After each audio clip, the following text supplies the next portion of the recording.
Stacia. I am a senior at Dorsey. This day right here is really important. I want you guys to really grasp that.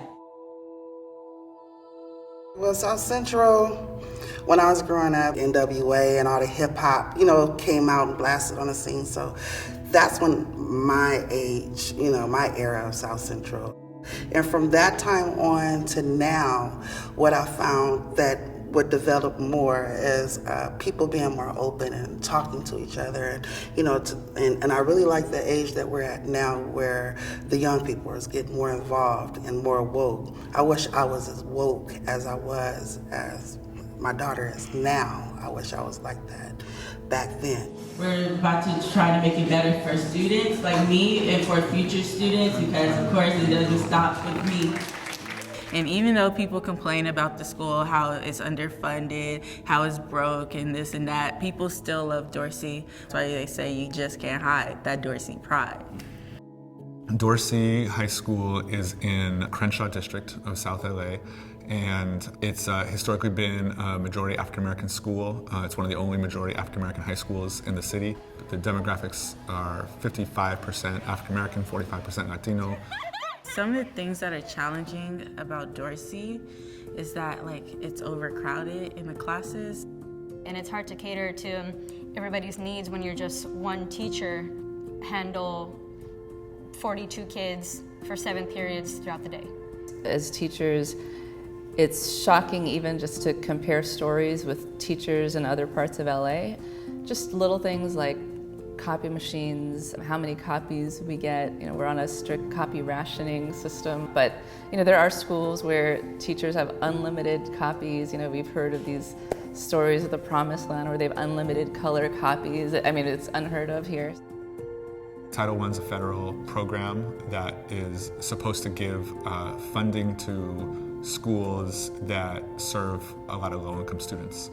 I think it is a good program if it was funded correctly. My understanding is that the funds don't always then get to the school, which leaves a school like Dorsey serving a lot of low-income students, but not necessarily getting as many resources as it should be getting according to certain formulas.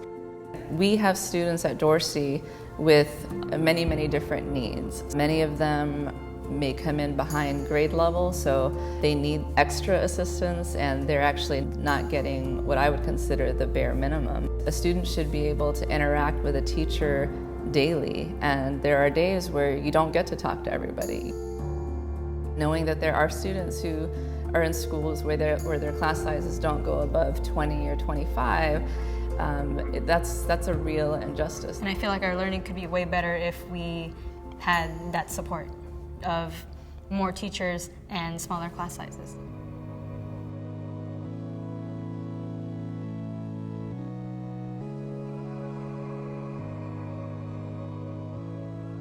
Working in an underfunded school can be heartbreaking. So seeing kids that are coming to school and they don't have a desk, seeing kids that are coming to school and they're brilliant, but there's not a college counselor on campus. Dorsey has between 3 and 5 police officers on campus every single day, but doesn't have a college counselor on campus every single day. It's very intimidating when you walk into your school and there's 5 police officers right there, and you're kind of just like, yo, I'm just trying to go to class. A random search is a district policy that is supposed to happen in all LAUSD schools, where you're supposed to be randomly searched to just make sure you don't have anything harming that can harm others or yourself onto campus. The first time I was searched, I was in middle school. The second time I was searched, I was in high school. They told me to come out of sight of class, and they're like, oh, bring your backpack. I'm moving slowly, and they're just like, well, you're taking up too much time, and they throw my stuff out on the floor. And then he takes my hand sanitizer from me. And then he's like, oh, well, I have to take this. You're not supposed to have this. And I'm like, why? And he's like, oh, you're gonna use it to get high. Well, you're crazy. I would never do that. Can I have it back? And they're like, no, you're gonna use it to get high. I know your type. So already now, I'm being labeled a drug addict. And the part of I know your type is just, it's like, wow, my type, what's my type? Is it because I'm black? Is it because I'm low income? Is it because I go to Dorsey? What's my type? There hasn't been a gun found do these random searches in the last 2 years. So they're really unnecessary. Instead of giving us the option on what college we want to go to or having college seminars and meeting up with people, you want to sit us in front of a bunch of police.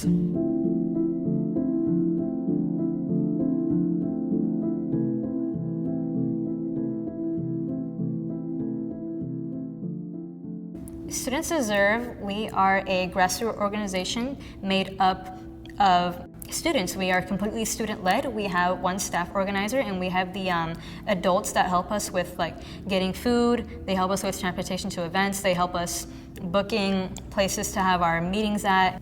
I fight so hard because I do think about my younger siblings, and you think about, I'm not gonna have these resources even if we get them in by this next coming school year, because we might have to fight for so long that the policy isn't even put in place until I'm out of high school. I have to face that reality that I'm fighting for something that I won't even get. But the reason why I still fight so hard, even though I won't get it, is because I know that other children are gonna get it. We are working really hard to talk to as many parents and people in the community as possible to get them informed. We really need every person in the Dorsey community to know these are the things that we're asking for as a teachers union and as student activist groups. That they're not extravagant things, right? They're not luxuries. They're basic needs that every student needs and deserves to be successful. That we have to stand up and recognize that these systems aren't going to give us what we need.